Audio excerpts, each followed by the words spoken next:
प्रभु हम आए तेरे द्वार करने तेरी पूजा।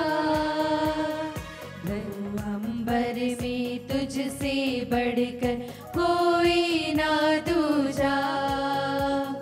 कितना सुंदर तेरा मंदिर शांति का है दूत। सम्मुख तेरे जो आता वह पाता शांति अपार। दे हमें आशीष कर तू हमें पावन। तन मन दिल से हम करें तेरा पूजन। दे हमें आशीष कर तू हमें पावन। तन मन दिल से हम करें तेरा पूजन। पिता, पुत्र और पवित्र आत्मा के नाम पर आमीन। हमारे प्रभु यीशु ख्रिस्त की कृपा, ईश्वर का प्रेम तथा पवित्र आत्मा का साहचर्य आप सबों को प्राप्त हो और आपकी आत्मा के साथ। ख्रिस्त में प्रिय विश्वासी भाई और बहनों, मैं आप सभी का आज के इस याग में भाग लेने के लिए स्वागत करता हूं। आज पवित्र कलीसिया हंगरी की संत एलिजाबेथ का पर्व मना रही है और माता कलीसिया हमारा स्वागत करती है कि हम भी उस महान संत के साथ मिलकर प्रभु यीशु के कार्य को आगे बढ़ाने में हमारी सहभागिता पेश करें। संत एलिजाबेथ हमें सिखाती है कि किस प्रकार से हमें निसहाय लोगों की सहायता करना है, और इसलिए आज का पूरा यूखरिस्तीय समारोह हमें यही सिखाता है कि हमें हमारे पास जो है उसमें से कैसे हम दूसरों को दे सके। तो आइए, शिकायत करना चाहें तो हम बहुत सारी शिकायत कर सकते हैं। हमारे पास कई कारण हो जाएंगे कि ईश्वर ने मुझे ये नहीं दिया, मेरे घर में ये नहीं है, पर आज हम शिकायत नहीं करेंगे। आज हम प्रभु से प्रार्थना करेंगे कि प्रभु मुझे ऐसी शक्ति दे, मेरे घर में, मेरे जीवन में, मेरे परिवार में जो कुछ भी है उसी से मैं दूसरों की मदद करूं और आपकी आशीष का कृपा पात्र बनूं और दूसरों के लिए आशीष का कारण बनूं। आइए हम अपने पापों के लिए, गलतियों के लिए ईश्वर से माफ़ी मांगे ताकि हम योग्य रीति से इस पावन याग में भाग ले सकें। हे भाइयों बहनों, मैं सर्वशक्तिमान ईश्वर और आप लोगों के सामने स्वीकार करती हूँ कि मैंने मन, वचन और कर्म से तथा अपना कर्तव्य पूरा न करने से, अपने कसूर से, अपने भारी कसूर से घोर पाप किया है। इसलिए मैं नित्य कुंवारी धन्य मरियम से, सब स्वर्गदूतों, संतों और आप लोगों से, हे भाई और बहनों, विनती करती हूँ कि आप लोग मेरे लिए प्रभु ईश्वर से प्रार्थना करें। सर्वशक्तिमान ईश्वर हम लोगों पर दया करे और हमारे पाप क्षमा कर हमको अनंत जीवन प्रदान करे। आमीन। हे प्रभु दया कर, हे प्रभु दया कर, हे क्रिस्त दया कर, हे क्रिस्त दया कर, हे प्रभु दया कर, हे प्रभु दया कर। हम प्रार्थना करें। हे ईश्वर, तूने हंगरी की संत एलिजाबेथ को यह कृपा दी थी कि वे गरीबों में ख्रिस्त को पहुंचाने और उनका आदर करें। उनकी मध्यस्थता द्वारा हम भी दीन दुखियों की प्रेम पूर्वक सेवा करें।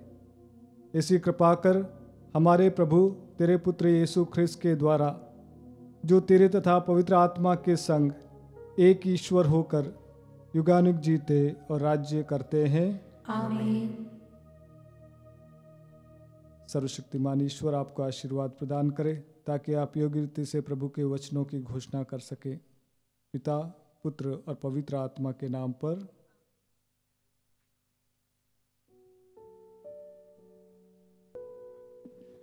पहला पाठ मक्काबियों का दूसरा ग्रंथ, अध्याय 7, पद संख्याएं 1 और 20 से 31 तक। पाठ का मूल वाक्य है, संसार का सृष्टिकर्ता तुम्हें अवश्य ही फिर प्राण तथा जीवन प्रदान करेगा। 7 भाई अपने माता के साथ गिरफ्तार हो गए थे। राजा उन्हें कोड़े लगवाकर और यंत्रणा दिलाकर बाध्य करना चाहता था कि वे सूअर का मांस खाए, जो संहिता में मना किया गया है। उनकी माता विशेष रूप से प्रशंसनीय तथा प्रातः स्मरणीय है।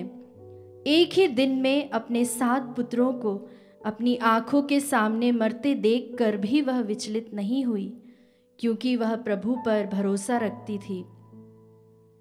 वह अपने पूर्वजों की भाषा में हरेक का साहस बंधाती रही, उच्च संकल्प से प्रेरित होकर तथा अपने नारी हृदय में पुरुष का तेज भरकर वह अपने पुत्रों से यह कहती थी, मुझे नहीं मालूम कि तुम कैसे मेरे गर्भ में आए। मैंने तो ना तुम्हें प्राण तथा जीवन प्रदान किया और ना तुम्हारे अंगों की रचना की। संसार का सृष्टिकर्ता मनुष्य को जन्म प्रदान करता है और सब कुछ उत्पन्न करता है। वह दया कर तुम्हें अवश्य ही फिर प्राण तथा जीवन प्रदान करेगा, क्योंकि तुम उसकी विधियों की रक्षा के लिए अपने जीवन का तिरस्कार कर रहे हो। अंतियोक को लगा कि वह उसका तिरस्कार और निंदा कर रही है। अब केवल उसका सबसे छोटा पुत्र जीवित रहा। अंतियोक ने उसे समझाया ही नहीं, बल्कि शपथ खाकर आश्वासन भी दिया कि यदि तुम अपने पूर्वजों के रीति रिवाजों को परित्याग करोगे तो मैं तुमको धन और सुख प्रदान करूंगा, तुम्हें अपना मित्र बनाकर उच्च पद पर नियुक्त करूंगा। जब नवयुवक ने उसकी बातों पर ध्यान ही नहीं दिया तो अंतियोक ने माता को बुला भेजा और उससे अनुरोध किया कि वह नवयुवक को समझाए, जिससे वह जीवित रह सके। राजा के कई बार अनुरोध करने के बाद वह अपने पुत्र को समझाने को राजी हो गई। वह उस पर झुक गई और क्रूर तानाशाह की अवज्ञा करते हुए उसने पूर्वजों की भाषा में उससे यह कहा, बेटा, मुझ पर दया करो। मैंने तुम्हें 9 महीनों तक गर्भ में धारण किया और 3 वर्षों तक दूध पिलाया। मैंने तुम्हें खिलाया और तुम्हारी इस उम्र तक तुम्हारा पालन पोषण किया। बेटा, मैं तुमसे अनुरोध करती हूँ, तुम आकाश तथा पृथ्वी की ओर देखो। उनमें जो कुछ है उसका निरीक्षण करो और यह समझ लो कि ईश्वर ने शून्य से उसकी सृष्टि की है। मनुष्य भी इस प्रकार उत्पन्न हुआ है।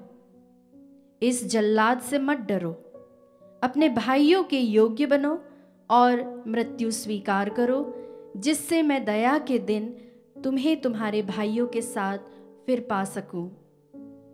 जब वह ऐसा कह चुकी थी तो नवयुवक तुरंत ही बोल उठा, तुम देर क्यों करते हो? मैं राजा का आदेश नहीं मानूंगा। मैं अपने पुरखों को मूसा द्वारा प्रदत्त संहिता के नियमों का पालन करता हूँ, और तुम राजा अंतियोक, जिसने इब्रानियों पर हर प्रकार का अत्याचार किया, तुम ईश्वर के हाथ से नहीं बच सकोगे। प्रभु की वाणी। ईश्वर को धन्यवाद। भजन अनुवाक्य। मैं जागने पर तेरा स्वरूप देखकर परितृप्त होऊंगा।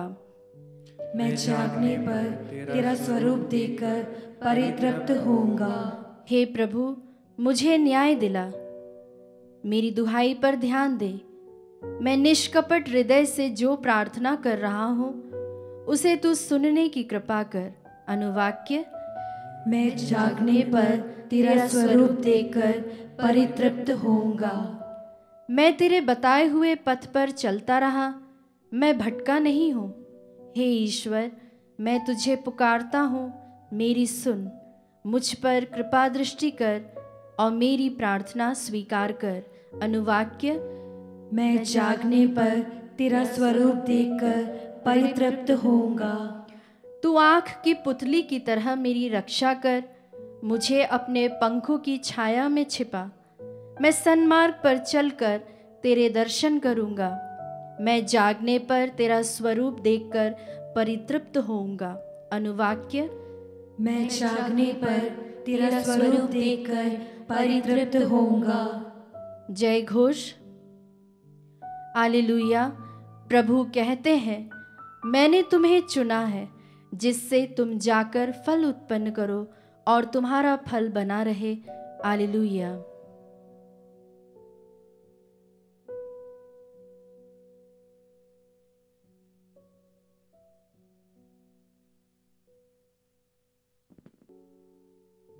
प्रभु आप लोगों के साथ हो और आपकी आत्मा के साथ। संत लूकस के अनुसार पवित्र सुसमाचार। हे प्रभु, तेरी महिमा हो। अध्याय 19 पद 11 से लेकर 28 तक। यीशु को यरूशलेम के निकट पाकर लोग समझ रहे थे कि वे ईश्वर का राज्य तुरंत प्रकट करने वाले हैं। इसलिए यीशु ने यह दृष्टांत सुनाया। एक कुलीन मनुष्य राजपद प्राप्त कर लौटने के विचार से दूर देश चला गया। उसने अपने 10 सेवकों को बुलाया और उन्हें एक एक अशर्फी देकर कहा, मेरे लौटने तक व्यापार करो। उसके नगर निवासी उससे बैर रखते थे और उन्होंने उसके पीछे एक प्रतिनिधि मंडल द्वारा कहला भेजा कि हम नहीं चाहते कि वह मनुष्य हम पर राज्य करे। वह राजपद पाकर लौटा और उसने जिन सेवकों को धन दिया था उन्हें बुला भेजा और यह जानना चाहा कि प्रत्येक ने व्यापार में कितना कमाया है। पहले ने आकर कहा, स्वामी, आपकी एक अशर्फी ने 10 अशर्फियां कमाई है। स्वामी ने उससे कहा, शाबाश भले सेवक, तुम छोटी सी छोटी बातों में ईमानदार निकले, इसलिए तुम्हें 10 नगरों पर अधिकार मिलेगा। दूसरे ने आकर कहा, स्वामी, आपकी एक अशर्फी ने 5 अशर्फियां कमाई है। और स्वामी ने उससे भी कहा, तुम्हें 5 नगरों पर अधिकार मिलेगा।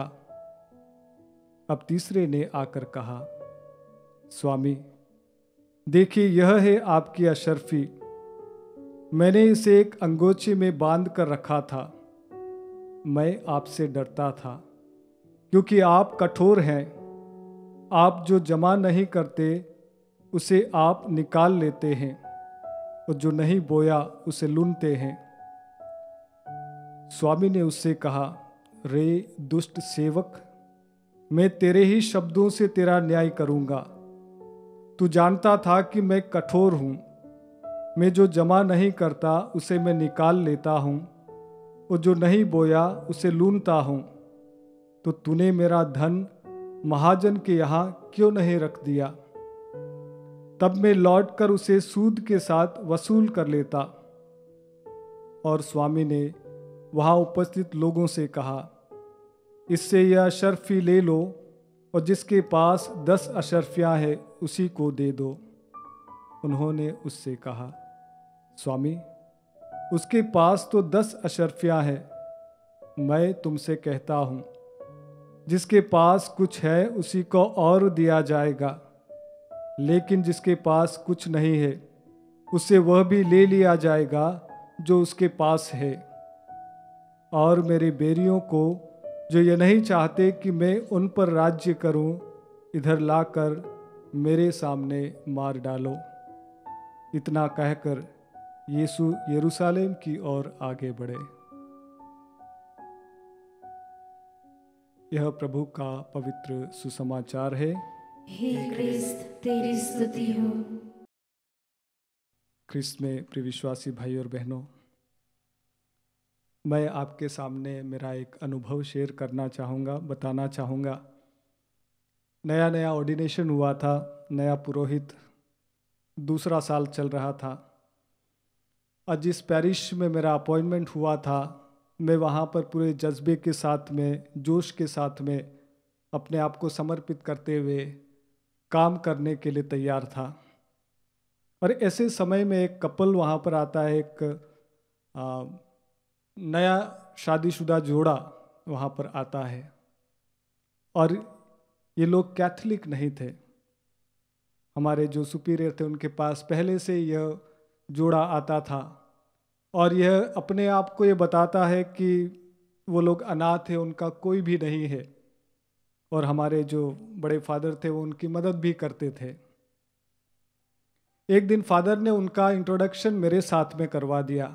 उन्होंने कहा कि ये फादर राजू हैं, आप इनसे मिलकर बात कीजिएगा। और बातों बातों में मुझे लगा कि ये व्यक्ति, ये परिवार, इनको मदद की ज़रूरत है। उन्होंने अपना दुखड़ा मुझे सुनाया और मैं दया से द्रवित हो गया। मेरे पास में ऑर्डिनेशन के बाद कुछ पैसा बाकी था और मैंने रखा हुआ था। मुझे अंदर से एक आवाज़ आई कि ये पैसा इन्हें दे दे, और मैंने उनको वो पैसा दे दिया।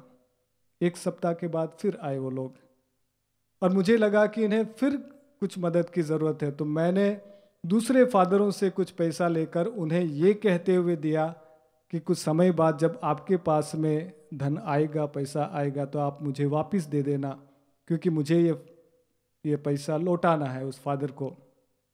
बड़ा अमाउंट था। उसके बाद में उनको मदद करने के बाद में वो लोग आते रहे, हमसे बात करते रहे, मिलते रहे, वहाँ पर आते थे, हम उनके साथ में बैठकर प्रार्थना करते रहे। मैं एक दो बार उनके कमरे पे उनसे विजिट करने के लिए भी गया। और उसके बाद में 1 साल हो गया, वो लोग आते रहे, और मैं केरला रिट्रीट के लिए गया था, कुड़थवाइल। वहाँ पर कैरिज्म रिट्रीट और गिफ्टेड काउंसलिंग कोर्स था, 12-14 दिन का था। और काउंसलिंग के दौरान में एक सिस्टर वहाँ पर बैठी थी, उनसे प्रार्थना करवाने के लिए, काउंसलिंग करवाने के लिए गया। उस सिस्टर ने मुझे प्रार्थना के दौरान एक वाक्य कहा, फादर जी आप उस पैसे को भूल जाइए। अचानक से जब सिस्टर ने मुझे ये बोला, अचानक से ऐसा लगा कि मेरा दिल रुक गया, क्योंकि अमाउंट काफ़ी बड़ा था और वो पैसा मुझे लौटाना था। सिस्टर ने कहा भूल जाइए, वो पैसा आपको नहीं मिलेगा। अपने मन में ये ठान लीजिए कि आपने अपनी तरफ से उस परिवार को मदद की और वो परिवार प्रभु के साथ में है और आपने मदद की, आप भूल जाइए उन पैसों को। मैंने ये बात उनके सिस्टर के साथ शेयर नहीं की थी, पर सिस्टर को शायद प्रार्थना में प्रभु ने बताया।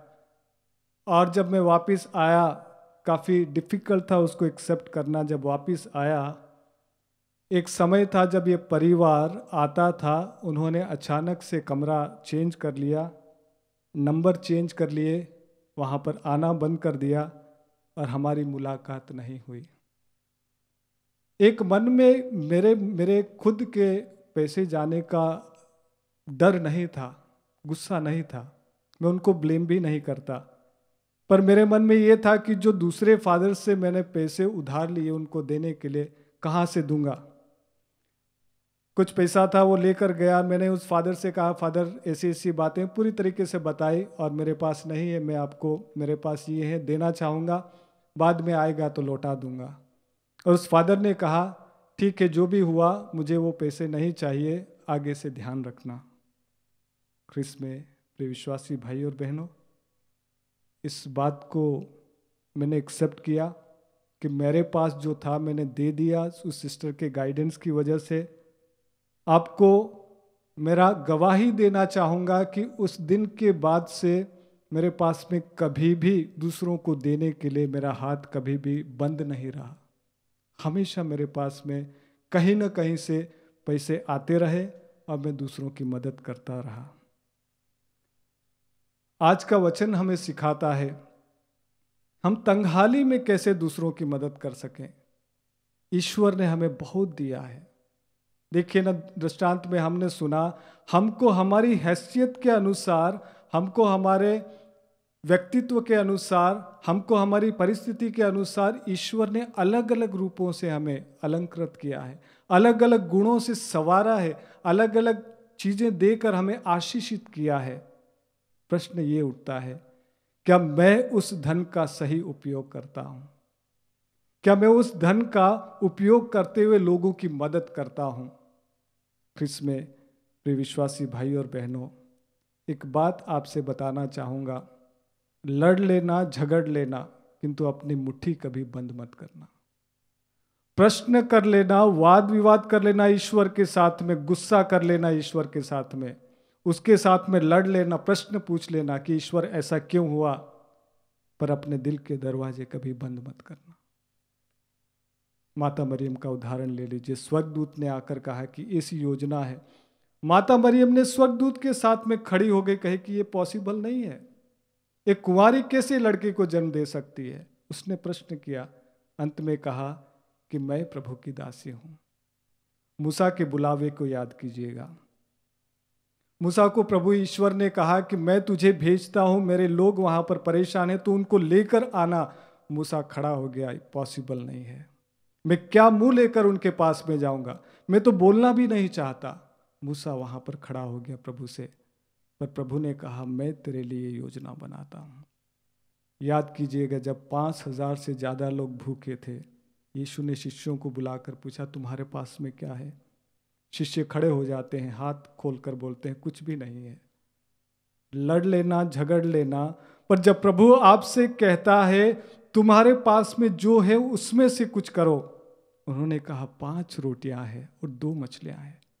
प्रभु कहता है लेकर आओ, और आप जानते हैं चमत्कार होता है वहां पर। ख्रिस्त में प्रिय भाई और बहनों, शिकायत ना करें। शिकायत करने चाहे तो हमारे पास कई कारण मिल जाएंगे कि यीशु तूने ये नहीं दिया, तूने ये नहीं किया, पर जो आपके पास में है, जो गुण आपके पास में है, जो धन आपके पास में है, जो सुख सुविधाएं आपके पास में है, उसमें से आप दूसरों की मदद कैसे कर सकते हैं? और जिस दिन आपने अपना हाथ खोल दिया, उस दिन आपका हाथ हमेशा भरा रहेगा। उस दिन आपका परिवार हमेशा आशीष से भरा रहेगा। और इसीलिए आइए, जब आज हम संत एलिजाबेथ का पर्व मना रहे हैं, जिसने गरीब निसहायों की मदद की, हम भी एक दूसरे की मदद करें, ताकि हमारे घर में प्रभु की आशीष बनी रहे, हम प्रभु की आशीष के माध्यम बन जाएं।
भाइयों और बहनों, प्रार्थना कीजिए कि सर्वशक्तिमान पिता ईश्वर मेरा और आप लोगों का यह बलिदान ग्रहण करे।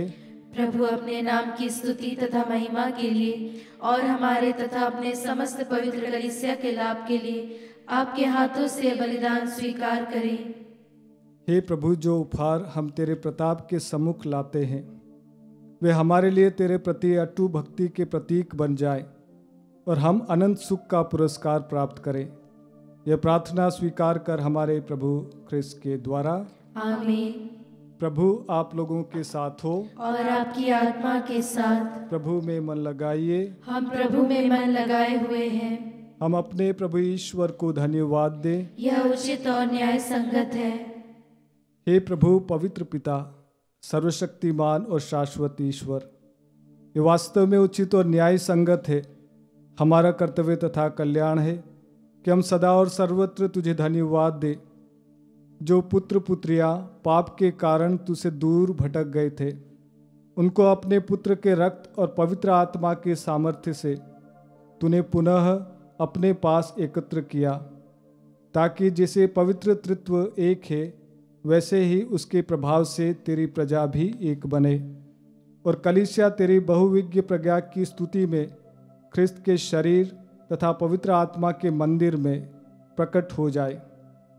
इसलिए स्वर्गदूतों की मंडली के स्वर में स्वर मिलाकर आनंद की उमंग में हम तेरा स्तुतिगान करते हैं।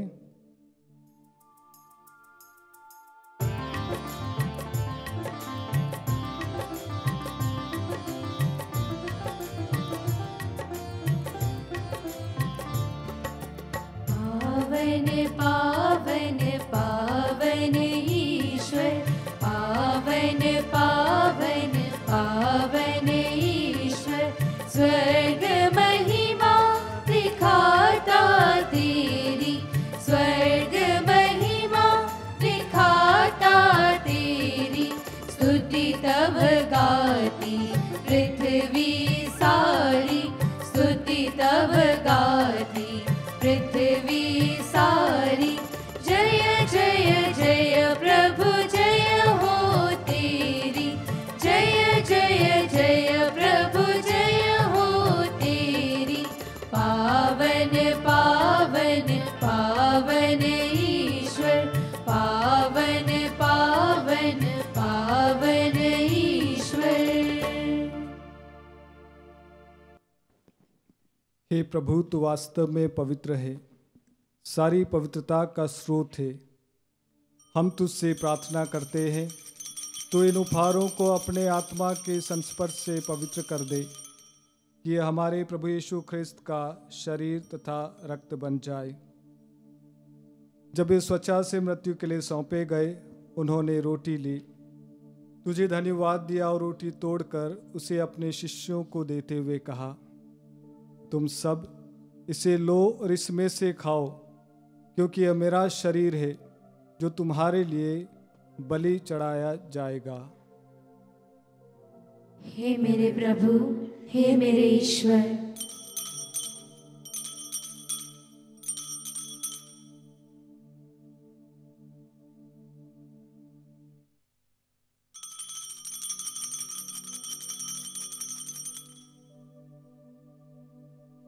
इसी भांति भोजन के बाद उन्होंने कटोरा लिया, तुझे धन्यवाद दिया और उसे अपने शिष्यों को देते हुए कहा, तुम सब इसे लो और इसमें से पियो, क्योंकि यह मेरे रक्त का कटोरा है, नवीन और अनंत व्यवस्थान का रक्त, जो तुम्हारे और बहुतों के पापों की क्षमा के लिए बहाया जाएगा। तुम मेरी स्मृति में यह किया करो। हे मेरे प्रभु, हे मेरे ईश्वर।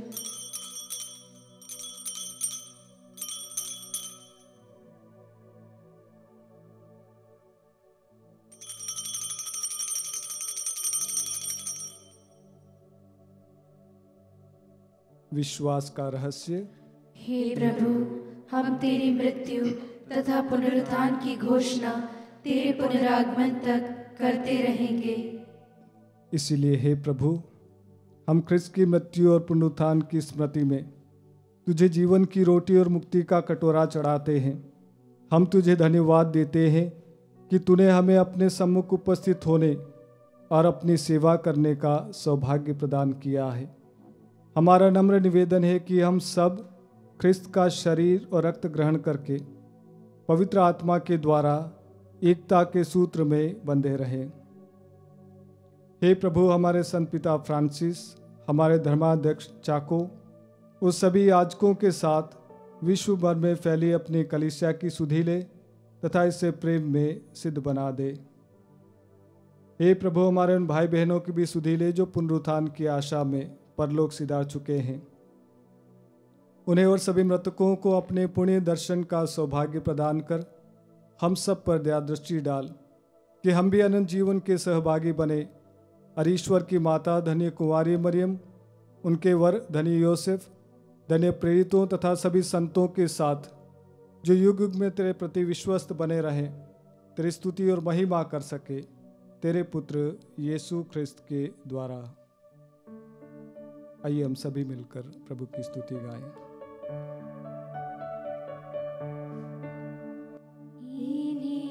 प्रभु ख्रिस्त के द्वारा, इन्हीं के साथ और इन्हीं में, हे सर्वशक्तिमान पिता ईश्वर, पवित्र आत्मा के साथ सारा गौरव तथा सम्मान युगान युग तेरा ही है।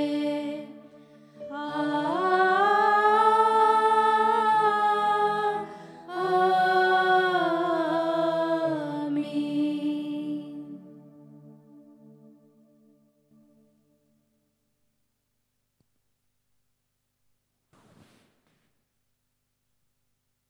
आइए धन्यवादी हृदय से यीशु से कहें, यीशु तूने जो कुछ भी दिया है बहुत दिया है, मुझे और किसी की कमी नहीं है। जो प्रार्थना प्रभु ने अपने शिष्यों को और हम सभी को सिखाई है, यही सिखाती है कि ईश्वर तेरा राज्य आए। आइए विश्वास के साथ में इस प्रार्थना को सभी बोलें। हे हमारे पिता जो स्वर्ग में है, तेरा नाम पवित्र माना जाए, तेरा राज्य आए, तेरी इच्छा जैसे स्वर्ग में वैसे इस पृथ्वी पर भी पूरी हो। हमारा प्रतिदिन का आहार आज हमें दे, और हमारे अपराध हमें क्षमा कर जैसे हम भी अपने अपराधियों को क्षमा करते हैं, और हमें परीक्षा में न डाल परंतु बुराई से बचा। हे प्रभु, हम तुझसे प्रार्थना करते हैं, सभी बुराइयों से हमें बचा और इस जीवन में हमें कृपापूर्वक शांति प्रदान कर।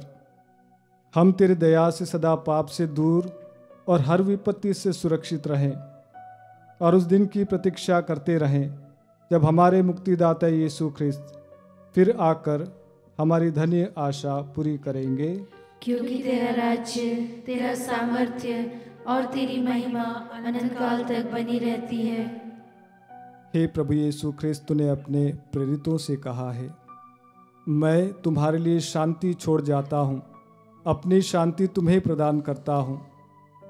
तू हमारे पापों पर नहीं, अपनी कलीसिया के विश्वास पर दृष्टि डाल और कृपापूर्वक उसे शांति तथा एकता प्रदान कर। तू युगानुग जीता और राज्य करता है। आमीन। प्रभु की शांति सदा आप लोगों के साथ हो और आपकी आत्मा के साथ। आइए हम परस्पर प्रेम भाव रखें। सबों को क्रिस्त हे ईश्वर के मेमने, तू संसार के पाप हर लेता है, हम पर दया कर। हे ईश्वर के मेमने, तू संसार के पाप हर लेता है, हम पर दया कर। हे ईश्वर के मेमने, तू संसार के पाप हर लेता है, हमें शांति प्रदान कर।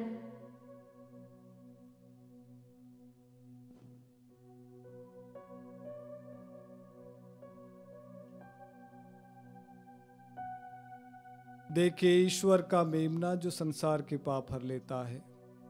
धन्य हम सब जो इस भोज में बुलाए जाते हैं। हे प्रभु, मैं इस योग्य नहीं हूँ कि तू मेरे यहाँ आए, किंतु एक ही शब्द कह दे और मेरी आत्मा चंगी हो जाएगी। इसका शरीर और रक्त अनंत जीवन के लिए हमारा रक्षा करता रहे। आमीन।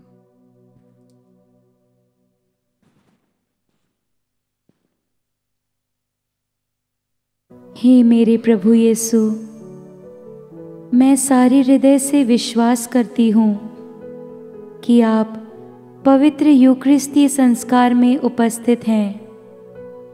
हे प्रभु, मैं सभी चीज़ों से बढ़कर आपको प्रेम करती हूँ और मेरी यही अभिलाषा है कि आप मेरी आत्मा में आकर बस जाएं, क्योंकि हे प्रभु, मैं आपको आज ग्रहण करने में असमर्थ हूँ। हे प्रभु, आध्यात्मिक रूप से आकर मेरे हृदय में समा जाइए। हे यीशु, मैं आज आप में एक होना चाहती हूँ और आप में समा जाना चाहती हूँ। हे प्रभु, यह कभी ना होने पाए कि मैं आपसे कभी अलग हो जाऊं। आमीन। हम प्रार्थना करें। हे प्रभु, तेरी कृपा से हमें इस पवित्र संस्कार का वरदान मिला है। तेरे पुत्र ने हमें आज्ञा दी है कि हम उसकी स्मृति में इसे मनाया करें। यह हमारे हृदयों में तेरे प्रेम की वृद्धि करे, हमारे प्रभु क्रिस्त के द्वारा। आमीन। प्रभु आप लोगों के साथ हो और आपकी आत्मा के साथ। सर्वशक्तिमान ईश्वर पिता, पुत्र और पवित्र आत्मा आप लोगों को आशीर्वाद प्रदान करें। आमीन। आप लोग विद्यालय प्रभु के प्रेम में जीवन बिताएं। ईश्वर को धन्यवाद।